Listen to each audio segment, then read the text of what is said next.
I have just come from Austin, where I've been for 3 days with a conference down there sponsored by the Biblical Archaeology Society. It was a program about the Dead Sea Scrolls. Dr. James Charlesworth, Dr. James Tabor, and right now the name of the third presenter escapes me. He's from SMU. But these men who have had a great deal to do with the texts and with the text of Qumran, with the discovery of the text, with the discovery of more scrolls that's going on almost all the time, did a 3-day presentation in Austin, which really turned out to be fascinating. Now, I've got more stuff running around in my head from this conference than I can imagine or even begin to start explaining to you. So I want to function a little differently with you today than what I might otherwise do. I'm going to accept questions as I go along. So if you have a question, just put your hand up, and I'll take your question. It's normally in a sermon, I like to, if I'm really loaded up and I'm really prepared, I like to hit the ground running and go straight through it without stopping. But today I'm willing to make an exception to that because, as I say, I have so much going on in my mind and have not had sufficient time to organize the material, so I might not think of answering something that would be on your mind, something you would like to know. If there's anything in that category, put your hand up and we'll talk about it. Qumran, and just to sort of fill you in on what we're talking about, Qumran is a little community right along in this area here by the Dead Sea, just to the north end of the Dead Sea. They call them the Dead Sea Scrolls. I think everybody by now knows that in 1947 some Arab boys were playing, they threw a rock back in one of those caves and heard something break. And they went back and they found jars in which there were scrolls. The jars were about 3 feet high, and they were crammed full of scrolls of one kind or another, and that one thing led to another, and another thing led to another, and the first thing we know, we have got major finds being made of things that nobody had any idea existed. And one of the things that really hit me in this week's conference is that Dr. James Charlesworth said, everything we used to know about Judaism, everything we knew 40 years ago has turned out to be wrong. And I thought that was a real shock. Because what had happened is that what now people look at as rabbinic Judaism really can go back perhaps to 200 A.D., but not much further than that. And the idea, though, that previously was that something like that could be projected back into the first century. And that whenever you come across Jesus and the apostles and you read the gospel accounts here, this is something brand new that's showing up, and they find so many of the statements that are attributed to Jesus in their way of thinking that were not possible, that these ideas were foreign to Judaism. Nobody ever thought of this. Nobody ever talked about this. Nobody ever believed any of these things. And as a consequence, a lot of scholars are under the impression, or were under the impression, that some of the things that you and I would call the sayings of Jesus, the doctrines that Jesus taught, were late inventions by the church. That the sayings really weren't Jesus' sayings. They were something the church came up with 10 years later, 100 years later, or 50 years later, to try to explain some of the events that had taken place. Scholars believe that there was a constant tension between the disciples of John, the disciples of Jesus, and that some of what's going on in there is because of that, and it came along later and was not really an authentic saying of Jesus. Oddly enough, the discovery of the Dead Sea Scrolls, and then the final publication of these scrolls, which has took an incredibly long period of time, all things considered, has made people aware that Judaism of the first century was, what shall I say, it was sectarian. It was probably similar in many ways to the sort of thing that exists in Protestantism today, or perhaps that exists in the Church of God today, with churches on top of churches on top of churches scattered about the landscape with varieties of beliefs. Now, all of you people know who the Pharisees are. All of you know who the Sadducees are. And you may have heard of the Essenes. But the Essenes are not mentioned in the New Testament. You find no mention of them at all. But you do find both of these others, and you find them very frequently. Well, Josephus and Philo both tell us that there were probably, say 4,000 Essenes in Israel about the time that Jesus' ministry was going on. And not only that, but they were very active. Now, they have pretty well convinced now that the Qumran community was an Essene community. But there were only about 150 people who lived in the Qumran community. Now, with your background experience of religious sects and denominationalism and so forth, would you expect the Pharisees to be a smooth, homogeneous, everybody believing the same kind of thing group of people? Would you think that? I see heads shaking. How many of you think they would be? One or two? How many of you think they would not be? Okay, we got a majority on that side. Why would you think they would not be? It's in the nature of people to divide, isn't it? And here you have, if you read your New Testament, and you find that the Pharisees are a very adversarial, confrontational, in-your-face, arguing, bickering type of person, why in the world would we ever assume that all Pharisees believe the same thing? And in truth, they did not. There were two major schools of Pharisees. And in those two major schools, you can be certain there were still more divisions than that. It is in the nature of people to divide. Who put it there? I guess God did, because it's everywhere. It's in every generation at all times. And we have been witness to a remarkable form of that division in more recent times in the church. So keep that in your mind. So when it comes to the Essenes, would you expect them to be a homogeneous people, or would you expect them, once again, to be a fractured, divisive people? Well, you probably would expect that there would be schools, at least, within them. Well, Qumran, the Qumran community, where the Dead Sea Scrolls were found, was probably the most extreme, in modern terminology we would say, right-wing part of Essenes. They were what I would really call a cult. Because in order to enter the Essene community at Qumran, you had to dispose of all your worldly goods. And you didn't bring money to Qumran. You had to bring something with you as a gift to the community. You sold off your ranch, you sold your farm, you sold your BMW, all that stuff. You got rid of it. And you came down there with something for the community. What did the community at Qumran want? They wanted scrolls. They were a library. And much to my surprise, I don't know why I had thought that most of the material at Qumran that was not actually copies of biblical manuscripts, I had thought that most of that stuff was generated by the, what shall we call, the monks in the Qumran community. Oh, no. Some of it was. They had their own rules and regulations by which they lived. And it really reminded me very much of a monastery, in the sense that every monastery has its rule. And its set of rules go way beyond the basic rules of Christianity into how that monastery is going to work. There are rules that have to do with poverty, the ownership of property, the disposing of worldly goods, and then how you actually conduct your life while you're in the monastery. They have to do with what time you get up in the morning, what time you go to bed at night, how many hours a day you're going to spend in prayer, how much time of the day you're going to spend in the scriptorium, copying out manuscripts by hand. All that stuff is a part of the rule of the monastery or the rule of the community. Well, Qumran had its rule. And so they created a number of manuscripts down there, but most of the manuscripts they created were simply their rules. But one of the most important things about them is they collected manuscripts from all over Palestine at the time. The most famous one is the Isaiah scroll, which predates by 1,000 years, the oldest, more than 1,000 years, the oldest previously known manuscript of Isaiah. I don't know if you realize this or not, but when it comes to Hebrew manuscripts of the Old Testament, until the Dead Sea Scrolls were found, the oldest manuscripts went back to about the year 1000.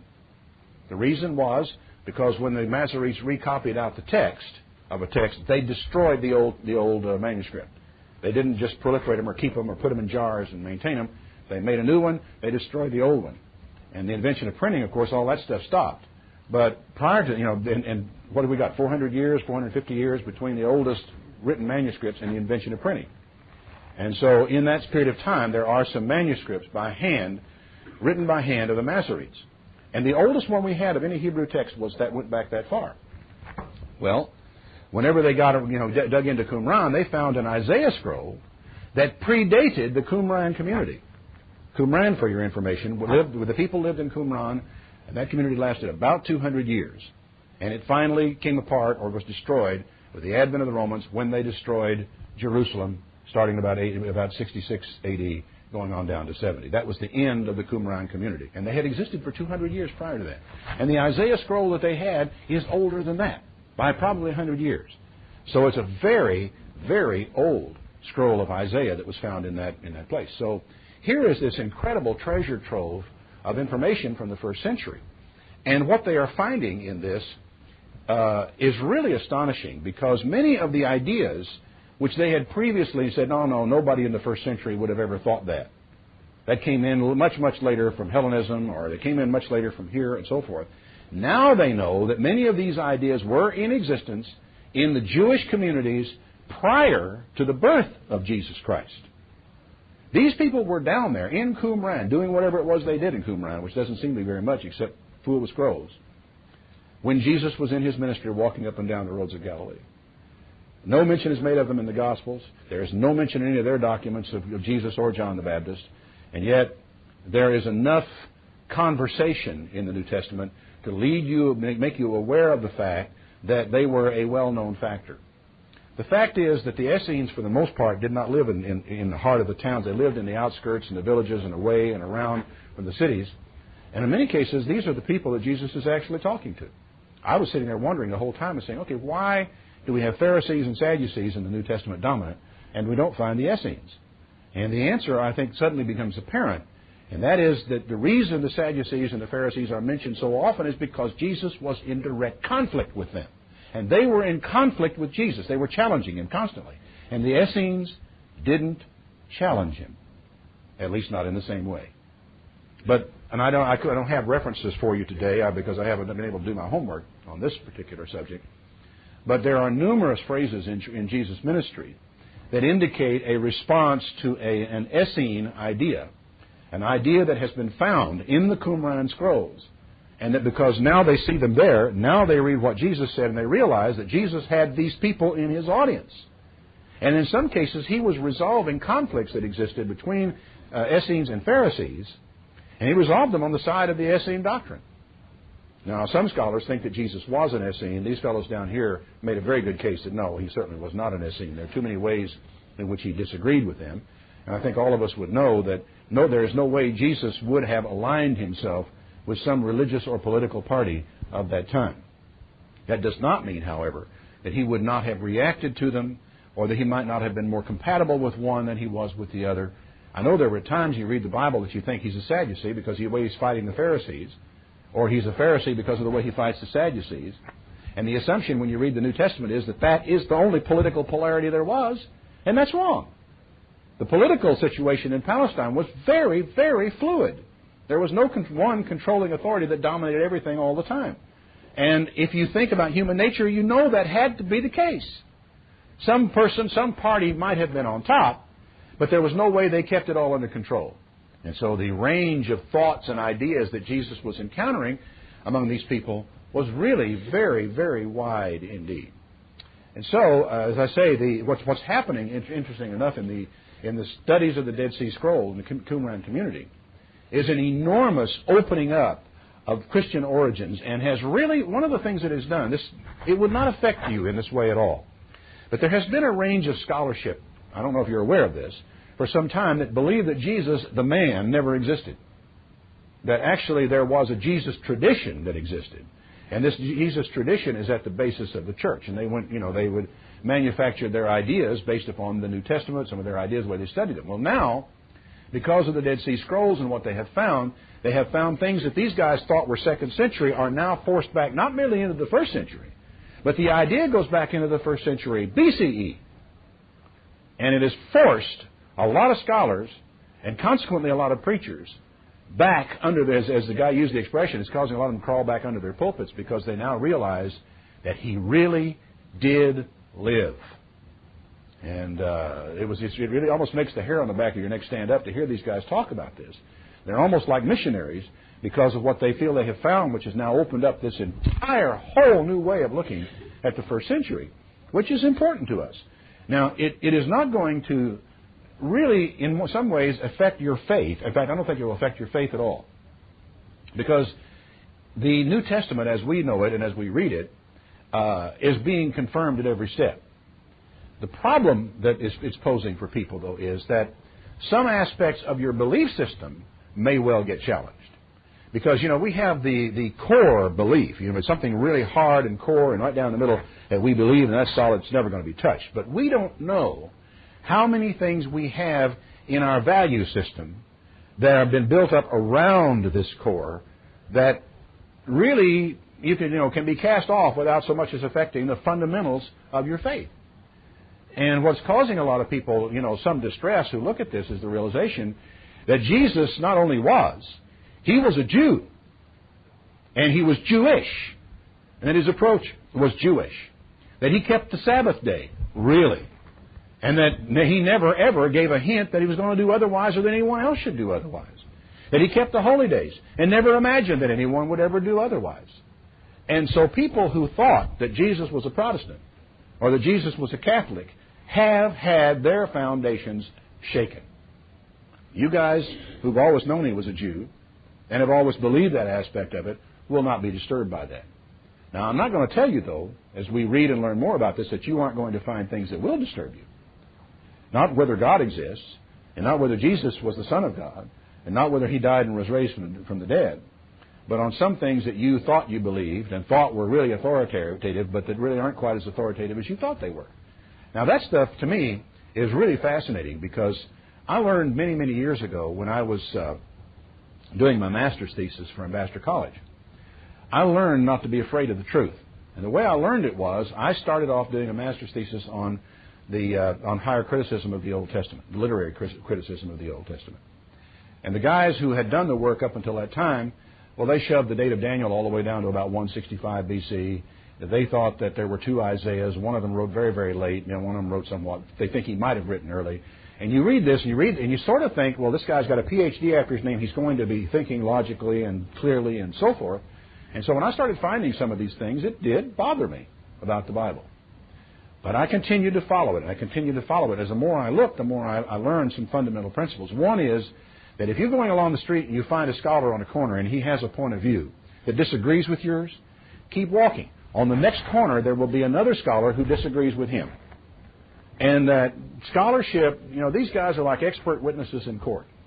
And you can always find an expert witness to disagree with him, and that's not what's important. What's important in many cases is the facts, not the interpretation of the facts. And that's where you really get confused sometimes with these scholars and expert witnesses. Where does the fact end and their interpretation of the fact begin? It's hard sometimes to really tell the difference between those things. So anyway, with the Dead Sea Scrolls, it's surprising how much information, in some ways, that they're getting out of them, because the community of the Qumran was just a little small cult of very, very strange people. Now, how strange were they? Well, one of the ideas that they had to explain about purity was the question of the purity of the stream. And by that they mean this. You've got two vessels. This is a clean earthen vessel, and this is an unclean earthen vessel that has a liquid in it. Okay? I'm sorry, wait a minute. No, this is a clean vessel that has a liquid in it, and an unclean vessel that is empty. If you pour the liquid, some of the liquid, just a little bit, from the clean vessel into the unclean vessel and stop, has the clean vessel been contaminated in the process? Now, you look like a good bunch of Jews. What do you think? Has it been or has it not been? This is a serious question. It was seriously discussed in purification. How many of you think this is now unclean because it poured into the other one? Show of hands. One. How many believe that it's not unclean because it's poured? Most of you. Okay. Well, the Qumran community believed, no, it was unclean. That whatever there was in the uncleanness went back up the stream into the clean vessel. Now they're both unclean, and they've both got to be thrown away. And he drew the analogy. He said, you're an Essene, and here you are. You are a wine merchant, and you've got all these crockery vessels, your earthen vessels around here that have wine in them, expensive stuff, and brought in from long places, in a cool spot. You got $1 million worth of wine, in today's dollars, strung out around your property here. A woman who is having her period walks into your home and leaves. And then she didn't really realize in the time, but now she realized she didn't told somebody. The priest comes back to your home and tells you, you can't use any of this wine. None of it's any good. Because a woman who had a period walked into your home and walked back out of it. Now, as I tell you, these people are strange. And they have strange beliefs and strange ideas. And they are extreme religious zealots. But they did one very good thing. They collected scrolls. And whenever they saw in 66 what was about to happen, they were very careful to try to get all these scrolls away into caves somewhere and to preserve as many of them as they possibly could. And they did. And they stayed there for 2,000 years until some Arab boys found them. And the story of how they put these things back together again and how they interpret them and how they translate them will boggle your mind. Some of the earliest translations of the Dead Sea Scrolls and the conclusions people make on the Dead Sea Scrolls are very bad. Very bad. Read them anyway if you come into contact with them, just to get a feeling for what's going on. But don't trust anything in that early batch you read, and don't trust a whole lot of the later stuff that's now coming out. I mean, read it. It's interesting, and it may give you insights. I'll use things like that as pointers. They point in the right direction. If I get into the Bible and I see, yes, that's true, they have been valuable to me. If I get to the Bible and I find, no, that doesn't work, then until it's proved otherwise, I'm going to assume a scholar didn't put the wrong two pieces next to each other. One of the fellows in Austin made the statement that when they were, a lot of these pieces they've got are no bigger than your thumbnail or your fingernail, your little fingernail. Some of the fragments that they have found with letters on them. And there's enormous work that goes on all the time, sorting these things out, putting them on a table, and saying that goes next to that. It is worse than the worst jigsaw puzzle you have ever seen in your life. And it's like working on it with the picture down, where you have to work on it on the back. Although they do have the words, letters on it to look at. And he said some of the early stuff that they have done, where they arranged them all, they took pictures, and somebody translated it. When you go back and you look at the pictures, you see that the grain, here's a little fragment here and a fragment next to it, that the grain in this fragment is going horizontal and the grain in this fragment is going vertical. What does that tell you? It tells you that in the original manuscript they were not adjacent, right? How simple does it have to get? So this is the kind of problems that so many of these people have got. Also, these manuscripts have got holes in them. And when you're reading along in some of the translations that they have done of the Dead Sea Scrolls, you'll see brackets. Well, everything inside those brackets is an assumption. Everything inside the brackets they have put in there because they think that's what goes there. Now, the more recent work that's being done by Charlesworth and some of the others, they are requiring, as he calls it, an anchor of some sort. Because you can't just put a word in there. You think, well, I think the word that goes there is Elohim. You've got to have an anchor. You've got to have something to tie it down to. You've got to have some reason, some footnote, and the person can go read the footnote and decide for themselves, is that what goes in the spot. But you will find there is as much material in brackets in some of those things as there is outside of brackets. And so it's really a very difficult work. And you would almost feel sometimes, well, what in the world is there to ever be known of any of this stuff? Well, more than you might think. And some of it is extremely valuable. They were talking this morning in a question and answer session, and one of the fellows mentioned that they have a document down there that is in code. And they worked it out and they decoded the document. By code, I mean encryption. I don't mean these Bible codes you're reading about, which I will tell you without taking the time unless you want me to, why they are nonsense. But in any case, this is a deliberate code with a coded doctrine, encrypted document. Well, they didn't have a lot of trouble decrypting it. They decrypted it. And the guy was saying this morning, well, he didn't really understand why they bothered to encrypt it, because the material in it was just about washings and purifications. Same kind of material that's over here that's not encrypted, and he really didn't see any reason for it. Well, I asked them in the question and answer period, I said, has anybody considered the fact that you have a double encryption? And lo and behold, they had not. Nobody had even looked at that possibility. If you've seen the movie Contact, you know what I'm talking about.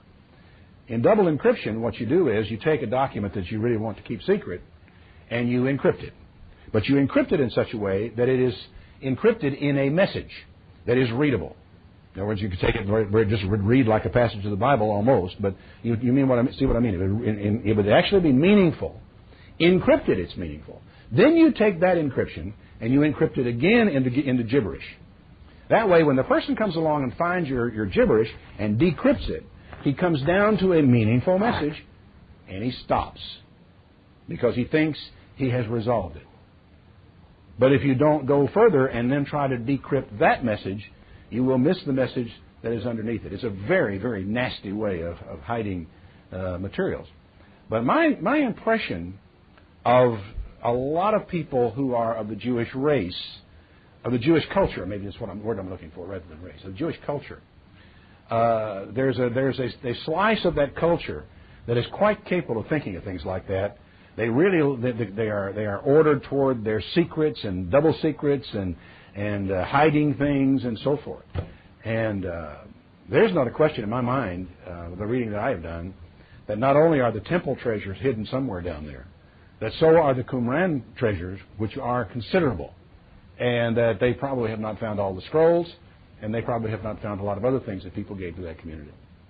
And what there is buried down there that is yet to be found, God only knows. And I don't use that in a profane way. I mean, he really is the only one that knows, because the people that knew died or killed by Romans. My own personal belief, which I've had hard-pressed to back up, is I believe the Ark of the Covenant is buried somewhere in and around Jerusalem. And but the people who buried it, hid it, were killed. And any evidence or encrypted information about it has been lost. And so no one knows where the thing is. But that doesn't mean that somebody's not going to find it. I do not believe, for your information, any of the people who claim to have seen it already, I do not believe a word of it.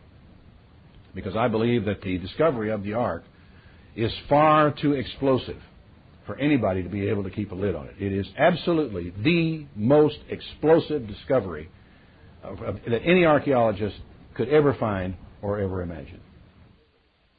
Now, y'all are sitting there, paying close attention to me. You've got to have some questions somewhere in your mind. Yes? Did they talk any about the copper scroll thing? Only briefly about the copper scroll. And I got a little difference of opinion out of them. The copper scroll is a treasure scroll. And it has just great lists. And oddly enough, it tells you where they're buried. Gives you the location name of where these treasures are buried. The problem? Nobody has any idea where these places are. The names are not known to anybody of anything else, anywhere, anytime. They're just names. It's like saying we buried over here in Robertsfield, this particular thing. And unless you know where that is, you're helpless. And the copper scroll is obviously someone intended that to last a very long time. Because everything else down there is on leather. They're leather scrolls, inscribed on leather and kept. They were expected to be used. The copper scroll, someone expected to be used way downstream. And I would say that probably was relatively late. I wouldn't be a bit surprised if the copper scroll was done when they saw the Romans coming. And it lists enormous treasures. And some people think it's the temple treasures. Some people think it's the Qumran treasures. Enormous treasures that are buried somewhere, but nobody has a clue where they're buried. You had a follow-up question? Well, I just know from reading in biblical archaeology reviews, they had an article last month about it. Yeah. A little bit. And did they say any more about it? Because there was some suggestion that the Essenes were not the ones that did the copper scroll, but in that article. Yeah, I think that you'll find that Charlesworth and Tabor both think they were the ones that did the scroll, but because that's where it was. But again, they collected scrolls, and it might have come from somewhere else. It is one of the more enigmatic scrolls that they've got. For their purposes, it's not very useful. They don't think much of the copper scroll because it doesn't have any ideas in it. It's just got things, and that's not what the archaeologists are interested in. They want ideas and information that they otherwise, that's what they were after. So the copper scroll is fascinating if you're a treasure hunter. The interesting thing about the copper scroll, it's all plain, but there is this set of Greek letters that are in different locations that nobody has any idea what they mean. They think they are a code, and no one has broken that encryption. So because there's only one letter in each place, and no one has any idea what they mean. And, there's a lot of people working on this stuff all the time, day and night. Somebody's working on this stuff someplace, and somewhere along the line there'll be a breakthrough on some of it. I am not one of the extreme people who are wild-eyed fanatics about what's going to happen in the future, but I have not much question in my mind that when and if the ark is found, that will be the most explosive event in modern history as far as the Middle East is concerned, and that it could lead directly to the building of a tabernacle or a new temple or something of this nature. It could also generate a war in the Middle East. It could do all kinds of things. Nobody knows. The strange thing about the ark, for your information, is that every time anything happened to the ark for a very long time in the Bible, it's recorded. The Philistines had it, it's recorded. All the stuff that happened while it was in Philistia are recorded. The bringing of it back to Jerusalem, the ensconcing in the temple are recorded. And then it is never mentioned again. What does that mean to you? If the ark had been taken captive by the Babylonians, I believe the prophets would have said so. It would be in the Bible that they took the ark and they took it to Babylon and they broke it up or they melted the gold or something of that nature. Not one word is ever mentioned about that ark. Of course, the second temple, had no ark. The Essenes called it the empty house. They loved the temple, but they hated the Pharisees. They absolutely loathed, despised, and hated the Pharisees. There is an enormous, and I don't think they thought much of the Sadducees either. And they felt that the Hasmonean priesthood, the priesthood that was working in the temple at that time, were absolutely illegitimate. They were corrupt. They had no business being there. The leaders of the Qumran community were themselves priests. legitimate ones. Yes, sir. I know that you've heard of Ron White. I've heard of him. Have you read or watched his video on what you think he discovered of the ark? I've heard a pretty good review of it. I have not actually seen them. Oh, yeah. And he says that he has notified the government there and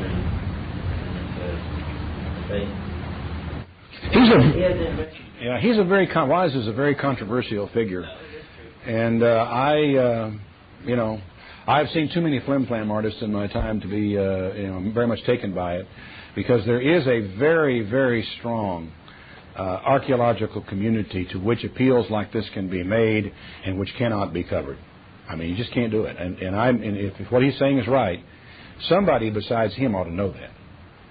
But at the same time, there is a lot of stuff that goes on. I learned today, in fact, that somebody said, well, where are the Dead Sea Scrolls? And he had everybody turn tape recorders off because he didn't want a record of them necessarily. But he said it lots of places. They are in the Shrine of the Book. They are in the in the vaults of the Shrine of the Book. They are in the Rockefeller Museum in Jerusalem. That's where the bulk of everything is. He says, but there are scrolls in Norway. There are scrolls in Sweden. There are scrolls in the United States. And Jim Tabor spoke up and jokingly said Charlesworth's got half of them right there in his briefcase, and of course, which he did not. But again, things like that happen.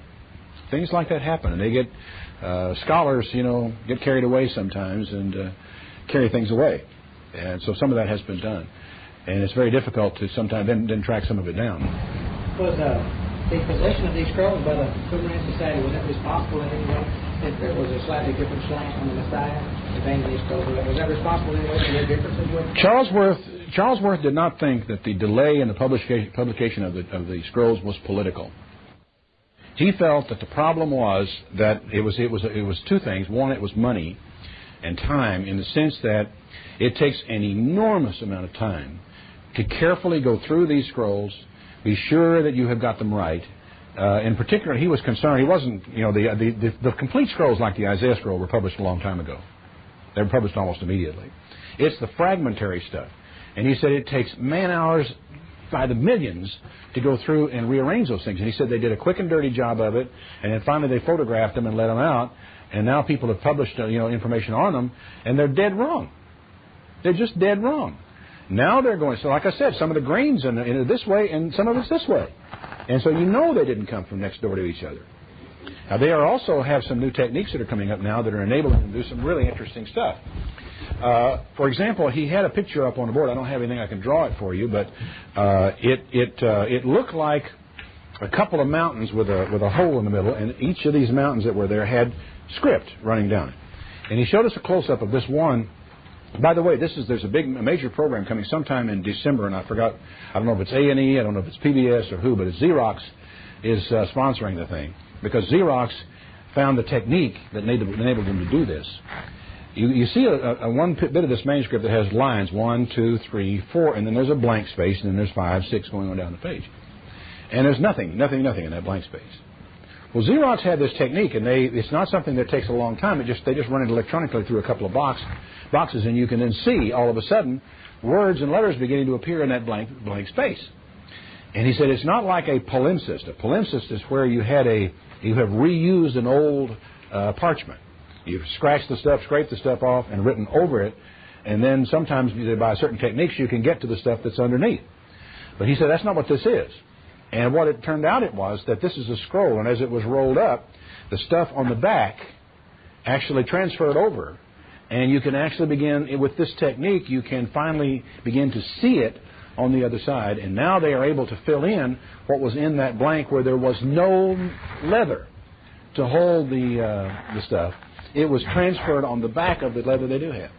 And so they now are able to find stuff that they didn't know they could get. And they're so excited. They're like kids in a candy store. These archaeologists are, when they're new toys and techniques and investigation, and they're also like detectives, investigators, tracking down stuff. Stuff happens. I'll tell you one story that Jim Tabor told us that he's trying to pursue and doing it discreetly because he needs permits to do some stuff down there, and he doesn't want to miss his permit. But when they discovered Masada, when they went up to excavate Masada in about 1960, how many of you know where Masada is? Okay, Masada is somewhere further south. It's a very high hill down in this region, I think down in here. It's not placed on your map, but during the big Jewish rebellion, a bunch of people held out there, and the Romans went down. The movie Masada shows what happened there. The Romans finally built a huge ramp up the side of the hill and were able to storm the fortress and killed all the people. Well, right at the very end of this siege, when they were going to fall, the story that is told, I believe Josephus tells the story, and the movie tells the story, that the 25 remaining defenders all laid themselves out, and one person went along and killed each other and then killed himself. They all agreed to commit suicide as the city fell, and their bodies supposedly were found there by the Romans. Well, when they went and did the archaeological dig on Masada, which was odd and strangely was never done until 1963, before they went up there and began to do their thing. Well, at Masada, they found 3 bodies up there. And if you want to know about the timing of this, it was the same week that John F. Kennedy was assassinated. Okay? They found a body of a man, a woman, and a little girl all up there in the northern end of it. Well, it hit the Jerusalem Post, and it was a big find and all this kind of stuff, and they were all excited by what they had found. And the finding of human remains is about the biggest thing that can happen in archaeology. Okay? That's really a big thing. When they found the cave where the Bar Kokhba rebellion rebels were finally killed and where their bodies were, when the archaeologists found that, they spent time, money, they went in and cataloged those bones, where they lay, how they lay, they measured them, they took impressions of their teeth, they did every possible examination of these dead bodies, okay? Well, they found these up here on the northern end, and somewhere along the line that same week, they found the bodies of 25 skeletons in a cave just over the south end of Masada. And nobody heard a word. Nobody said anything. It was covered up. And that, to me, is a really strange thing. It's called Cave 2001. And Jim Tabor and some of them, when they went over and without any authorization whatsoever, they took a rope up there and they hung over the side and went down into that cave, took pictures and so forth. There was nothing for them to find. The cave had been picked completely clean by archaeologists. But when they went to find the records of all this stuff, there should have been files, folders, galore, records and notes and all this kind of stuff, all gone. That is the White House, just gone. And they could find absolutely nothing of those records. All that he was able to, the reason he knows it happened was because it's in Yigel Yadin's notes. It's in the, they did tape recordings every day in the evening. They go in, they put a tape recorder on, they'd sit down and they'd talk about what they found that day, and then they had those transcribed. Well, he was able to find the transcriptions, but 18 minutes of transcriptions were not there. I mean, I use 18 minutes, referring to Nixon. It was more than that. Some of the transcriptions were not there. He asked to listen to the tape, and we can't find them, or they're not, whatever. They made some kind of excuse, and he couldn't have to listen to the tape of what it was they were talking about that day. And even the transcriptions are in real bad shape. He had to have somebody who really was sharp to help him sort out what was in them. And the best he can figure out is that there was something in that cave about those bodies, the way they were found, or who they were, or what have you, that would have been an embarrassment to the state of Israel. And Yadin and the others just covered it up, didn't let it out. And he's still looking. He thinks that someday, somehow, they may be able to get to the bottom of this. But most of the guys who were involved at the time are already dead, gone. And so they're not going to get anything out of them unless some of them have some notes somewhere back in their estate. It's really, really interesting detective work that these guys are involved in trying to track it down. But scholars are, there are scholars and then there are scholars. And they're like a lot of other people. They publish things they shouldn't publish. They lie about things from time to time, and they even cover things up from time to time. It's been done. And I'm not a conspiracy nut myself. You have to really have the evidence to make me believe there's a conspiracy. Yeah. You were saying that you don't believe the codes, that there's been a flurry of them out about. Mm-hmm. What are your views on these? Okay. The Bible codes that are out now, people to see them. How many of you have seen the book on the Bible codes? I mean, have you read it? Just looked at it, or you read it? Okay. The idea is that you take a Hebrew manuscript of the Old Testament and you lay it out on long rows, as it were, of some kind. and then you look for combinations of letters that fall every 5 letters apart or 7 letters apart or 20 letters apart and so forth, and you keep working those codes, and you try to find what you're looking for in the code. Well, they have found the names of rabbis, and I think they found the name Yeshua in some of them and some other stuff crossing them. Now, the problem with that is that there has to have been an intent on the part of the person who put the codes there, whether it was God or whether it was the Jews who put this manuscript together, would have to know that, right? Now, are you under the impression that there is one approved manuscript of the Old Testament in Hebrew? Is that your impression? No? Yes?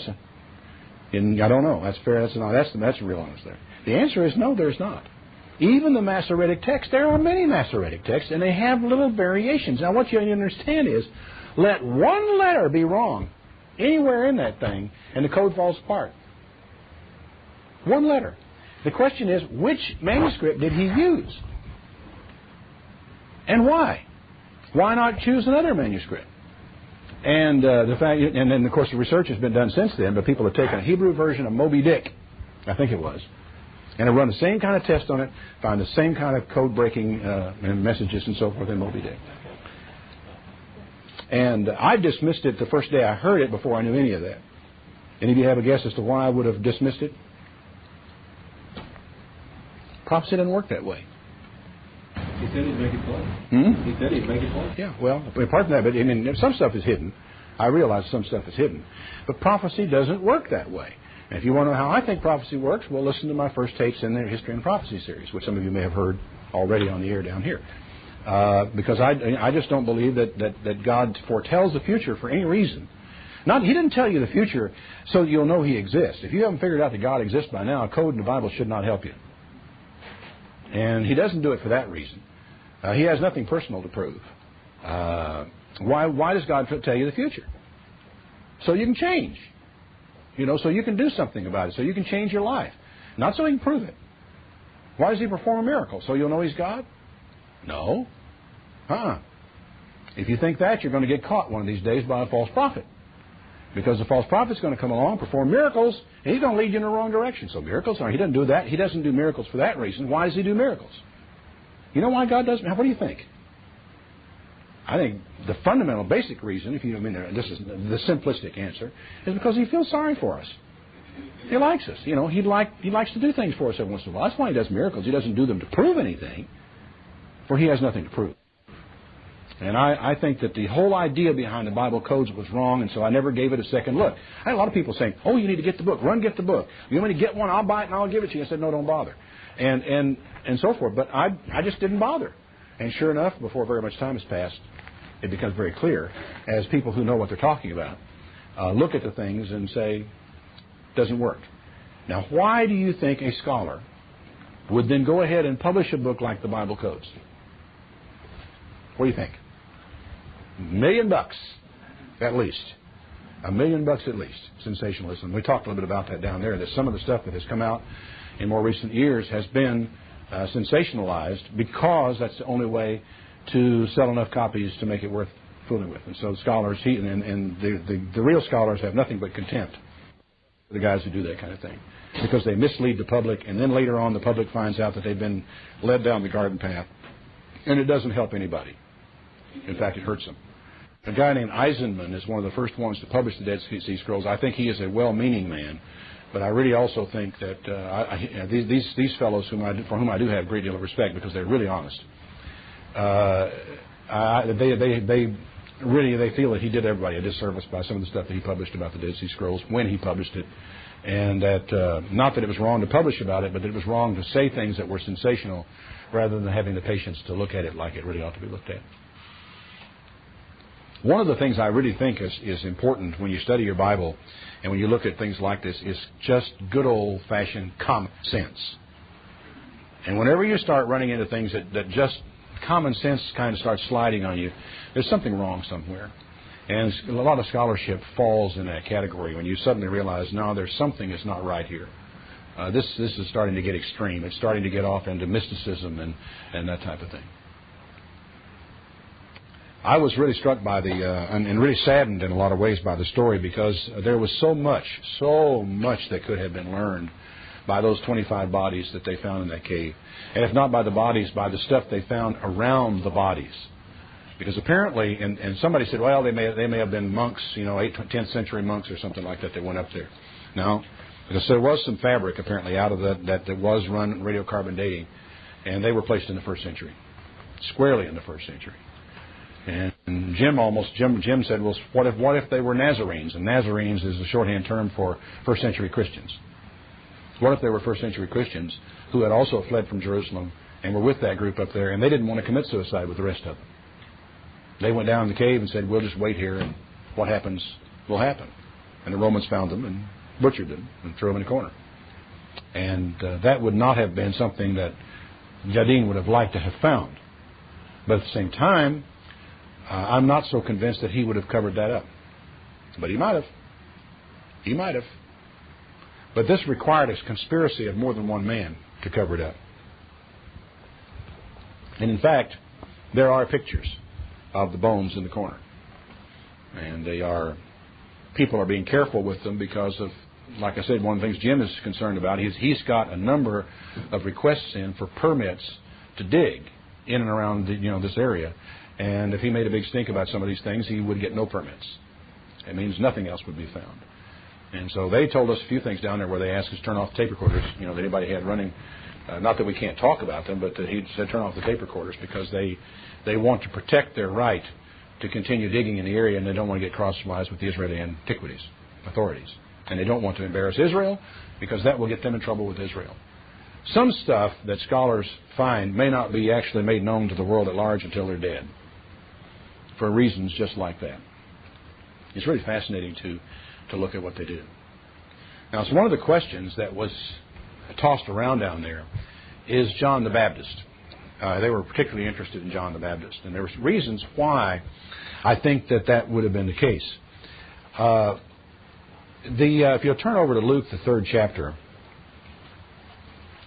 and it would be worth your time, I think, to go back and read all the stuff having to do with John the Baptist that you can find in your Bible. Maybe tonight you get a little time to read and study it. In the 15th year of the reign of Tiberius Caesar, Pontius Pilate being governor of Judea, Herod, tetrarch of Galilee, his brother Philip, tetrarch of the region of Iturea and Trachonitis, and Lysanias, tetrarch of Abilene, and in the high priesthood of Annas and Caiaphas, the word of God came to John, the son of Zechariah, in the desert. Now, what in the world was John doing in the desert? Why wasn't he working as a carpenter like Jesus was? Why wasn't he pursuing his business? Why was he in the desert? Notice it says the Word of God came to him in the desert. Not the Word of God came to him and sent him to the desert. He was in the desert. In fact, we are told back in the, in the end of chapter 80, chapter 1, verse 80, talking about John, the child grew and became strong in spirit and was in the desert till the day of his manifestation to Israel. Well, the theory is that John was associated with, in some way, the Essenes and possibly with the Qumran community.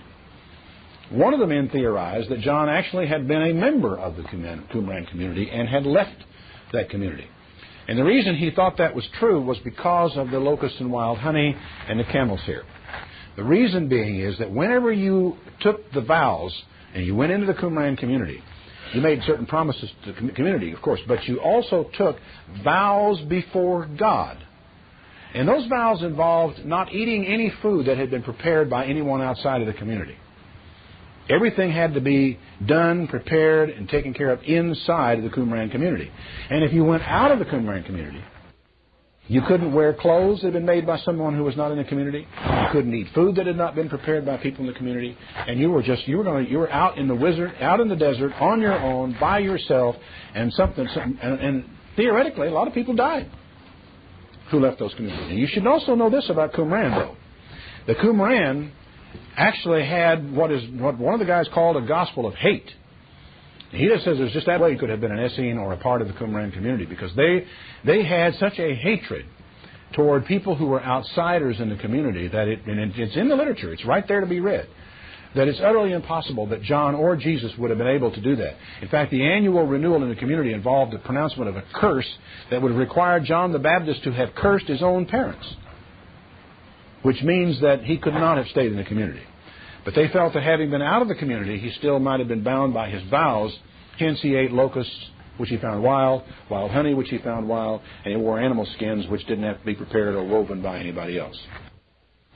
That's not an awful lot, I don't think, to build that theory on. And there are other objections to why they thought it. But this is what's interesting about this.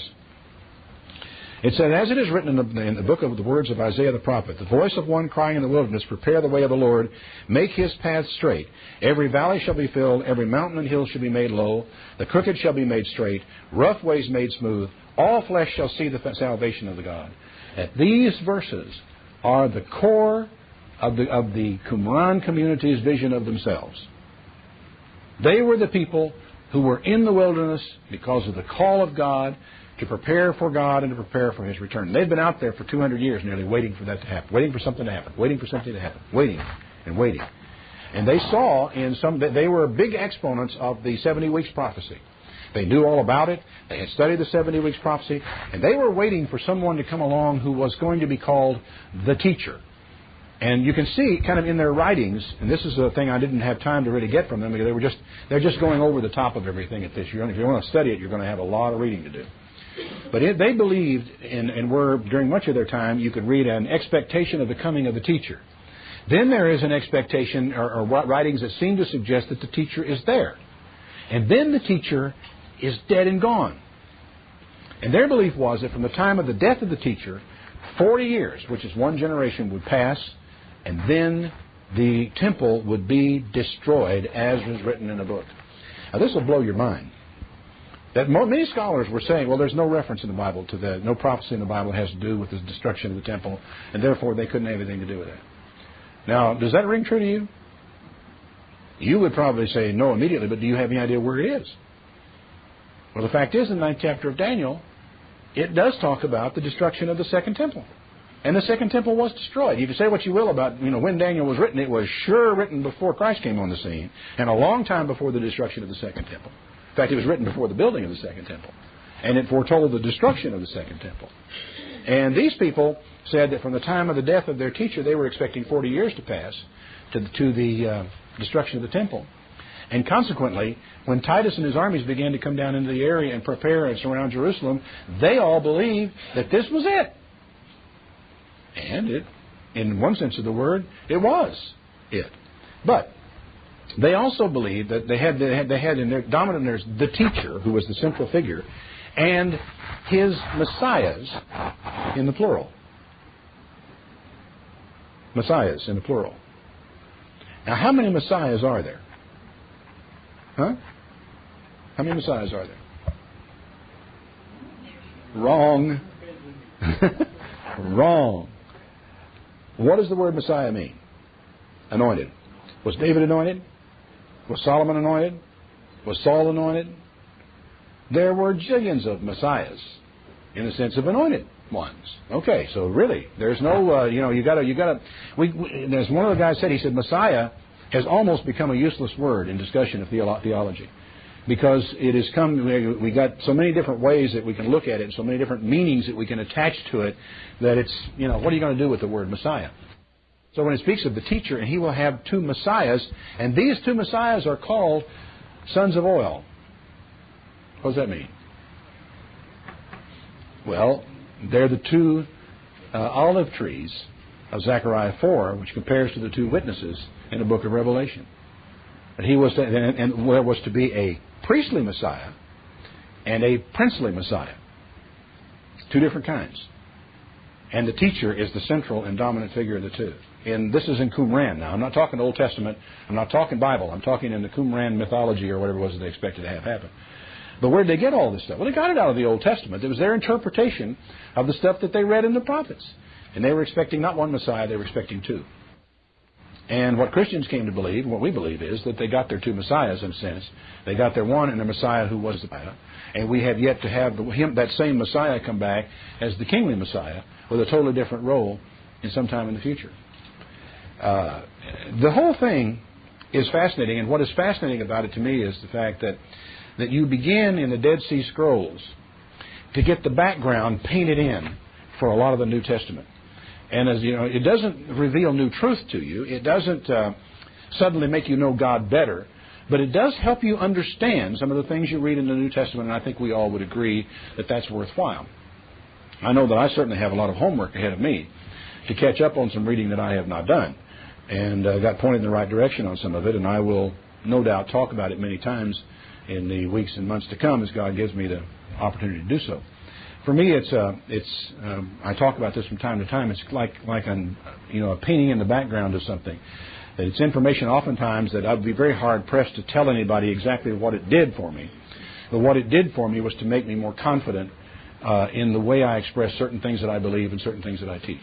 Because it paints in background that I otherwise might not know and might feel a little tentative about. There was an interesting thing that Jim Tabor brought up at this conference down here about something out of the, I'll digress again, or something that's come to mind that I should talk about. The Old Testament, this is one of the interesting things that Qumran has shown us, is that there was a general belief up until 1947 that there was only one tradition of Old Testament manuscripts, and that was the Masoretic text. And it was known that there were different Masoretic texts, and you have to study the different ones to be sure, because scribes make mistakes. They drop letters, they drop words, they miss things from time to time. Now what they know, though, from Qumran is that there were three different streams of manuscript traditions of the Hebrew Bible. And now scholars are only just beginning to do the study of these to see what the difference is. Now, as an illustration of the kind of thing that you find here, and I don't have the reference, I didn't have the opportunity to prepare as well for this as I would like to. But there's a reference back in Genesis to where God divided the nations according to the sons of Israel. You remember that one? He divided the nations according to the sons of Israel. Now, does that make any sense to you? The 70 nations of the world, and they're divided according to the sons of Israel. I've read it before, and I read it, and I thought, I wonder what that means. Why in the world would you divide it according to the sons of Israel? Tabor said it almost sounds like the Israelites trying for a little hegemony here. But when you go back to the Dead Sea Scroll version of Genesis, which is there, the Dead Sea Scroll version of Genesis says, He divided the nations according to the number of the sons of God. Now, that's a rather significant difference. What is also interesting is the Septuagint version, which was translated about 300 years before Christ, has the same reading. Now, a lot of people who used to read the Septuagint thought that the Septuagint, that those guys had made mistakes, But actually, the Septuagint is one of the more accurate and careful translations that's ever been done. And they didn't make any mistake. They were using a different text. There was more than one major manuscript family of text of the Old Testament in that time.